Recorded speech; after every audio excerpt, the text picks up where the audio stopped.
कस्बों से लेकर छोटे छोटे गांवों तक इस टाइम केवल एक ही इंसान चारों तरफ दिखाई दे रहा है, और वो है बागेश्वर धाम के धीरेन्द्र कृष्ण शास्त्री, जिन्हें लोग बागेश्वर धाम सरकार के नाम से भी जानते हैं।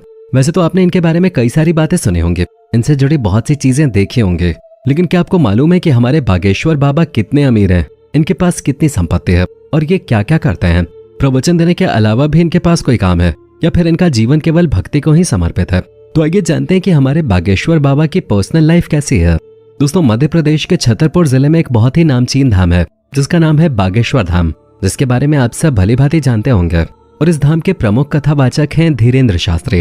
इन्हें मानने वाले लोग पूरे देश से बागेश्वर धाम आते हैं और इनकी कथाओं को सुनने के साथ साथ इनके चमत्कार भी देखते हैं। वैसे देखा जाए तो अभी धीरेन्द्र शास्त्री की उम्र मात्र 26 साल ही है। इनका जन्म 4 जुलाई 1996 को मध्य प्रदेश के छतरपुर में हुआ था। इनके दादा भी एक धार्मिक गुरु थे और धीरेन्द्र शास्त्री अपने दादा को अपना गुरु मानते हैं। लेकिन आज धीरेन्द्र शास्त्री जिस तरह दिखते हैं, पहले ये वैसे बिल्कुल भी नहीं थे, क्योंकि अगर हम इनके बचपन पे नजर डालें तो बहुत ही गरीबी में गुजरा है।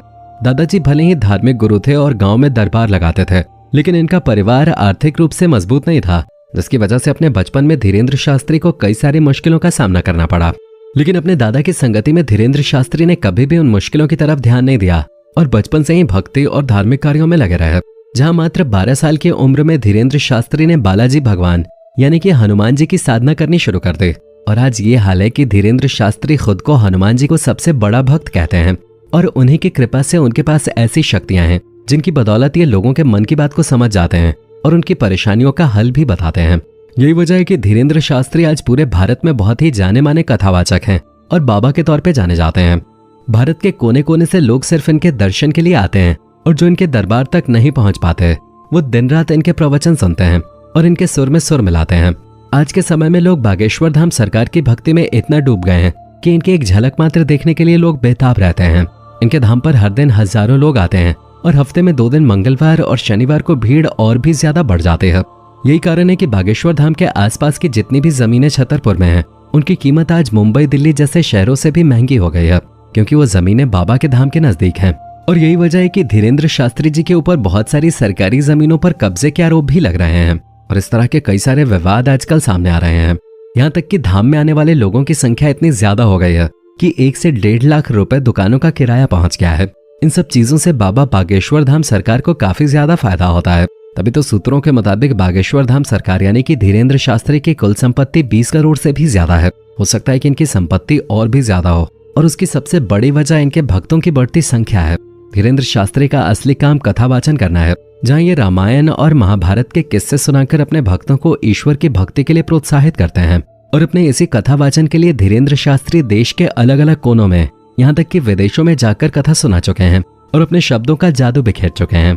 कहा जाता है कि जो कोई भी एक बार धीरेन्द्र शास्त्री की कथा सुन लेता है वो बार बार इनके धाम पहुंच जाता है, क्योंकि इनकी बातों में झलकती भक्ति और ईश्वर के लिए प्यार लोगों को अपनी तरफ आकर्षित कर लेता है। पर अब जाहिर सी बात है कि जब इतनी ऊंचाइयों को कोई छूता है तो उसे नीचा दिखाने वाले लोग भी सामने खड़े हो जाते हैं। और धीरेन्द्र शास्त्री तो इस वक्त फिल्मी हीरो से भी ज्यादा ट्रेंड कर रहे हैं। आए दिन कोई ना कोई वीडियो यूट्यूब के ट्रेंडिंग पेज पे आ जाते हैं, तो कभी इनके वायरल वीडियोस देखकर लोग हैरत में पड़ जाते हैं। इसी वजह से धीरेन्द्र शास्त्री को सिक्योरिटी की भी खास जरूरत है, जो हर वक्त इनके आसपास मौजूद रहती है।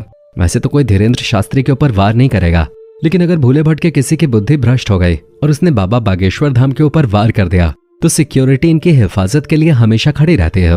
वैसे दोस्तों, बाबा बागेश्वर धाम का कार कलेक्शन भी बहुत शानदार है। धीरेन्द्र शास्त्री के पास टोयोटा की बहुत ही शानदार और पॉपुलर एसयूवी फॉर्च्यूनर है। बाबा एसी से चलना पसंद करते हैं, लेकिन उसके अलावा भी उनके काफिले में कई सारी गाड़ियां शामिल हैं, जिसमें टाटा सफारी और इनोवा जैसी बेहतरीन गाड़ियां शामिल हैं। इतना ही नहीं, आज धीरेन्द्र शास्त्री इतना बड़ा नाम बन गए हैं कि उनकी सिक्योरिटी के लिए पुलिस की गाड़ियां भी हर समय तैनात रहती हैं। अब अगर हम बाबा धीरेन्द्र शास्त्री के घर की बात करें तो बचपन में उनका घर काफी छोटा था और कच्चा बना था। उसी कच्चे मकान में इन्होंने अपना पूरा जीवन बिताया, लेकिन अब इनका मकान पूरी तरह से पक्का हो चुका है। पर अभी भी इनका घर महलों की तरह नहीं है। इन्होंने काफी आलीशान घर बनवा लिया हो, जिसने शाहरुख खान के मन्नत और मुकेश अंबानी के एंटेलिया को फेल कर दिया हो। ऐसा नहीं है। अगर आप धीरेन्द्र शास्त्री का घर देखने जाएंगे तो इन्होंने अपने गांव में ही एक साधारण सा 2 मंजिला मकान बनवाया है, जिसे देखकर ऐसा बिल्कुल भी नहीं लगता कि ये उसी शख्स का घर है जिसके दरबार में बड़े बड़े सेलिब्रिटीज नाच गाना करते हों। लोग इनकी एक झलक पाने के लिए बेताब रहते हैं और ये चाहें तो किसी के भी मन की बात समझ जाते हैं। इस तरह के ताकतवर लोग अक्सर बड़े और आलीशान घरों में रहना पसंद करते हैं, लेकिन धीरेंद्र शास्त्री ऐसे बिल्कुल भी नहीं है। वो अपने परिवार के साथ इसी घर में रहते हैं, लेकिन दिन के आधे से ज्यादा समय धीरेंद्र शास्त्री बागेश्वर धाम में कथा वाचन करने में बिता देते हैं और महीने में कई बार तो इन्हें देश के अलग अलग हिस्सों में कथा वाचन करने के लिए जाना पड़ता है। यानी कि हमें और आपको इनका जीवन जितना आसान दिखता है उतना है नहीं।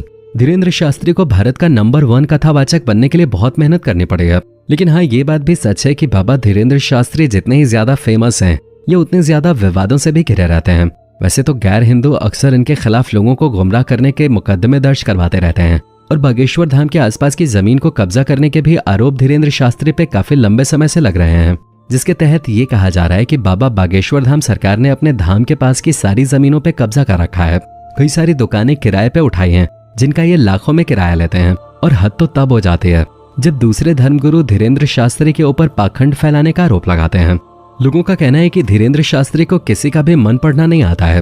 वो लोगों के बीच से अपने ही बैठे हुए लोगों को स्टेज पे बुलाते हैं ताकि धीरेंद्र शास्त्री कागज पे जो कुछ भी ख्वाहिशें लिख रहे हो लोग उसमें हाँ में हाँ मिलाते जाएं, जिससे भक्तों को लगे कि अरे धीरेंद्र शास्त्री तो वाकई में लोगों का मन पढ़ लेते हैं।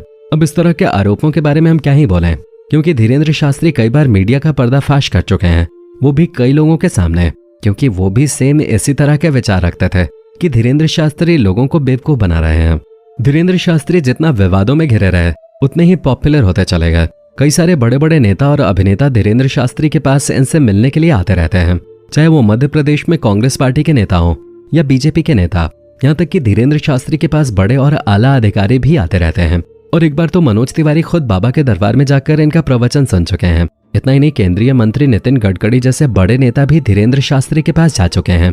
लेकिन जब धीरेंद्र शास्त्री नागपुर के एक धार्मिक कार्यक्रम में जाते हैं तो महाराष्ट्र की एक कमेटी ने अंधविश्वास और जादू टोना को बढ़ावा देने का आरोप इनके ऊपर लगाया और इन्हें चैलेंज किया कि अगर आप इतने ही शक्तिशाली हैं तो अपने चमत्कारों को हमें दिखाइए।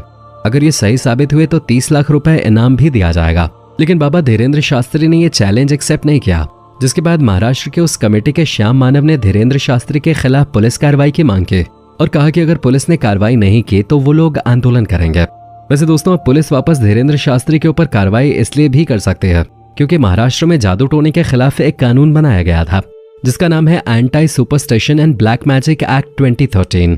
हालांकि धीरेंद्र शास्त्री का कहना है कि उन्होंने नहीं कोई जादू टोना किया है और न ही अंधविश्वास को बढ़ावा दिया है और न ही वो चैलेंज को छोड़कर वहां से भागे हैं, बल्कि वो तो पूरे 1 हफ्ते तक वहां पर रुके थे और उनके ऊपर लोग केवल पब्लिसिटी पाने के लिए आरोप लगा रहे हैं।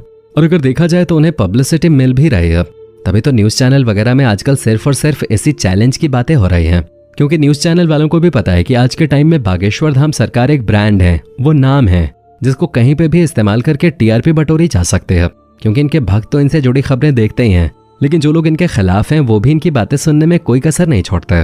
वैसे आप बागेश्वर धाम सरकार के भक्त हैं या फिर आपको भी ये ढोंगी लगते हैं? कमेंट में जरूर बताइएगा और इसी तरह के वीडियोस को देखते रहने के लिए चैनल को सब्सक्राइब करना मत भूलिएगा।